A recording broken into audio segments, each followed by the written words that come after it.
மார்கழி மாதம் மட்டும் ஏன் பெரிய கோலம் போடுறோம், ஏன் அவ்வளோ பெரிய கோலம் போடுறோம் அப்படிங்கிற கேள்வி வந்து இந்த இந்த காலத்து குழந்தைங்களுக்கு நிறைய இருக்குது. அந்த மந்த்து மட்டும் ஏன் போடுறோம், ஏன் பெரிய கோலம் போடணும், ஏன் கலர் போடணும் அப்படிங்கிறது. என்னன்னா மார்கழி மாதத்தில் வந்து பார்த்திங்கன்னா சூரியன் வந்து தனுசு ராசியில் இருப்பார். ஸோ அது வந்து நமக்கு அந்த 12 மாதத்துலேயே அதுதான் நமக்கு நிறைய ஒரு கோல்டு இருக்கக்கூடிய மந்த் இல்லையா? நம்ம அதை வந்து வின்டர்னு சொல்கிறோம். அப்போது ஆண்டாள் காலத்தில் ஆண்டாள் என்ன பண்ணால், இந்த மாதிரி ரொம்ப ஒரு வெதருக்கு ரொம்ப சில்லுன்னு இருக்கிற டைமில் நமக்கு சோம்பேறித்தனம் வரும், ரொம்ப நேரம் தூங்குவோம். இந்த மாதிரி எல்லாம் நம்ம வந்து உடம்பை சுறுசுறுப்பாக வச்சுக்கிறதுக்கு மார்கழி மாதத்தில் வாசத்தளித்து பெருசாக ஒரு கோலம் போடும்போது நமக்கு அந்த ஒரு லத்தார்ஜினஸ் வந்து உடம்பை விட்டு போகும். நீங்கள் பச்சை தண்ணியில் குளிச்சிங்கன்னா உங்களுக்கு சுறுசுறுப்பாகிடுவீங்க. பெரிய கோலம் போடும்போது நமக்கு ஒரு கலர்ஃபுல்லாக இருக்கிற போது ஒரு க்ளூமியாக இருக்கிற அட்மாஸ்ஃபியர் மாறும். ஸோ இது எல்லாமே ஒரு காரண காரியத்தோடு தான் வச்சாங்க. நீ சின்னதாக கோலம் போட்டாலும் யாரும் கேட்க போகிறதில்ல. பட் 30 நாளும் ஒரு ஒரு பாசுரம், திருப்பாவையில் 30 பாசுரம் இருந்தது.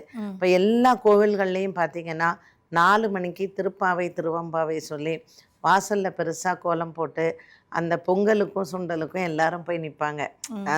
அப்போல்லாம் உங்களுக்கு என்டர்டெயின்மெண்ட்டே கிடையாது. இன்றைக்கி தான் உங்களுக்கு நிறைய என்டர்டெயின்மெண்ட்டு, கையிலேயே நமக்கு ஆண்ட்ராய்டு இருக்குது. அந்த காலத்தில் லேடிஸ் ஒருத்தருக்கு ஒருத்தர் ஒரு சோஷியல் கேதரிங் இருக்கணுங்கிறதுக்காகவும் இந்த மாதிரியான கோலங்கள் எல்லாம் நிறையா போட்டு அதில் ரங்கோலி மாதிரி கலர்ஃபுல்லாக வச்சு அதில் ஒரு போட்டியெல்லாம் வச்சு யார் நல்லா கோலம் போடுறாங்கிறத பார்த்து அதோட மார்கழியோடு சேர்ந்து அடுத்தது உங்களுக்கு மகர மாதம் ஆரம்பிக்கும்.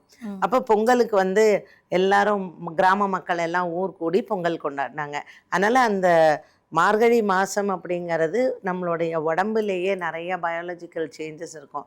அதனால தான் கல்யாணம் கூட மார்கழி மாதம் பண்ண மாட்டாங்க. ஸோ ஒரு குழந்தை பெற்றுக்கிறதோ இல்லை கல்யாணம் பண்ணி ஒரு தாம்பத்திய வாழ்க்கையில் இருக்கிறதோ உங்கள் பாடி வந்து அதை அக்செப்ட் பண்ணாது. அப்போது பிறக்கிற குழந்தைங்களுமே ரொம்ப ஹெல்த்தியாக இருக்காது. எவ்வளோ ஆச்சரியமாக இருக்குது. இதெல்லாம் முன்னாடியே அவங்க வந்து கண்டுபிடிச்சி இங்கே இதெல்லாம் பண்ணக்கூடாதுன்னு. நீங்கள் வந்து பார்த்தீங்கன்னா புரட்டாசி மாதத்துலேருந்தே சூரியன் வந்து கண்ணியில் இருக்காரு. ஸோ புரட்டாசி மாதம் நிறைய பேர் நான்வெஜ் சாப்பிட மாட்டாங்க. ஏன்னா ஜீரணம் வந்து ரொம்ப இதுவாக இருக்கும்னு. ஸோ அந்த தட்சிணாயன புண்ணிய காலத்தில் சூரியனோட பாதை கீழே போகும்போது நமக்கே ஜீரண சக்தி கம்மியாக இருக்கும்.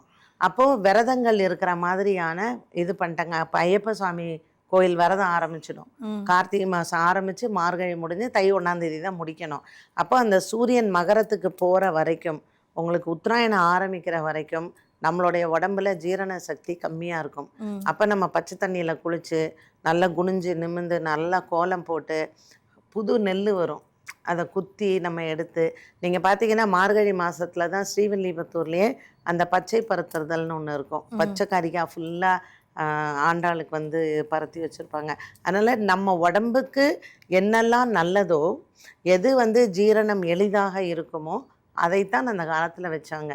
ஸோ இன்றைக்கி என்ன பண்ணுறாங்க, நம்ம பழசை எல்லாத்தையும் எடுத்துகிட்டு டயட் இப்படி இருங்க, 15 டேஸ் இப்படி பண்ணுங்க, ஏகாதேசி விரதம்லாம் நம்ம ஆதி காலத்துலேருந்தே இருக்கிறது தான். அப்போ மாதத்தில் 2 நாள் விரதம் இருந்தால் உங்கள் ஆரோக்கியம் நல்லா இருக்கும் அப்படின்ட்டுன்னு மார்கழி மாதம் பெருசாக கோலம் போடுறதுக்கு காரணமே பெண்கள் வந்து சுறுசுறுப்பாக இருக்கணும், நம்ம உடம்புல சோம்பேறித்தனம் செட்டுன்னு ஆகக்கூடாது அப்படிங்கிறது தான் மெயினாக.